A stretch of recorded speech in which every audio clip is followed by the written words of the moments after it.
देश के इतिहास का यह पहला ऑपरेशन था जिसमें आर्मी के जवानों ने दो बातों का ध्यान रखा। पहली बात, पाकिस्तान में छिपे आतंकियों को मिट्टी में मिलाएंगे।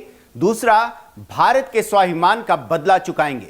हमले के करीब 10 घंटे बाद सेना की तरफ से आयोजित प्रेस कॉन्फ्रेंस में ऑपरेशन सिंदूर लिखा था। इसका क्या मतलब है? सेना ने सिंदूर का बदला लिया। इस बात पर कई लोगों के सीने में सवाल भी उठ सकते हैं, लेकिन अभी ऐसा माहौल है कि वो पूछ नहीं पा रहे हैं। ऐसे में ऑपरेशन सिंदूर की 5 खास बातें आपको बताते हैं, जिसमें सबसे पहली बात है इस ऑपरेशन की प्लानिंग कहां, कैसे और कितने दिन में बनी। पहली बड़ी बात, 36 घंटा में सेना ने की तैयारी। सूत्रों के हवाले से दैनिक भास्कर लिखता है, 3 मई को प्लानिंग बनी, 2 दिनों तक इस पर मंथन हुआ और 5 मई को पीएम मोदी ने तमाम बैठकों के बाद इसे मंजूरी दी। उसके बाद करीब 36 घंटे में सेना ने ऑपरेशन सिंदूर लॉन्च कर दिया।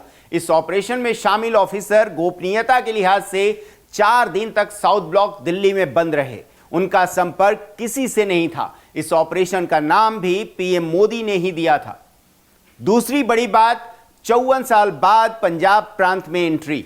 1971 के युद्ध के बाद पहली बार भारत ने पाकिस्तान के पंजाब प्रांत में बड़ा हमला किया। यहां तक कि कारगिल वार के दौरान भी पंजाब के कई इलाके बचे हुए थे।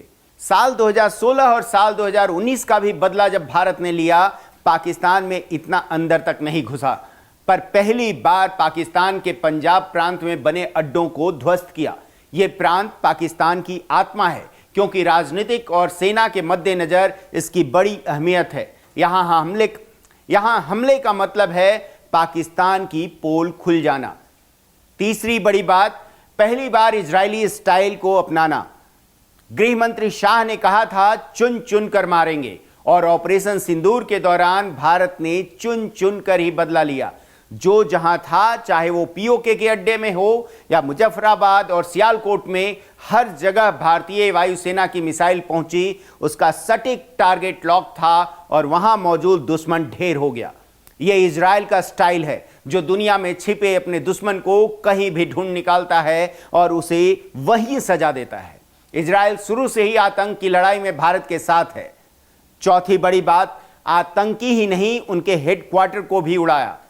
अब तक सीमा पर होने वाले एक्शन या सर्जिकल स्ट्राइक और बालाकोट एयर स्ट्राइक में आतंकियों को ढेर किया गया, लेकिन पहली बार आतंकियों के आका और मसूद अजहर जैसे मास्टरमाइंड के 10 परिवारों को ढेर कर दिया गया, जिसे सुनते ही वो रोने लगा और कहने लगा, हाय अल्लाह, मैं भी ऊपर चला जाता तो ठीक रहता। यह पहली बार हुआ है जब दूसरों के रुलाने वाले आतंक के आका रोए हैं और उन्हें डर सताने लगा है कि अब पाकिस्तान भी उनके लिए महफूज मुल्क नहीं है।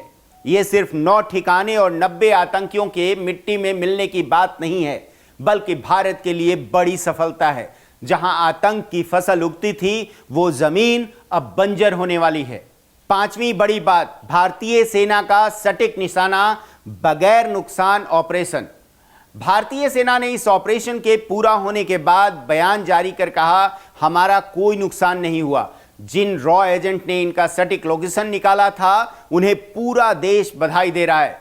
पीएम मोदी ने भी सटीकता से पाकिस्तान के अड्डों को तबाह करने के लिए सेना का शुक्रिया अदा किया है, जो साफ बता रहा है भारतीय वायुसेना के जवानों का युद्ध कौशल हो या फिर उनकी रणनीति, सब कुछ अचूक है।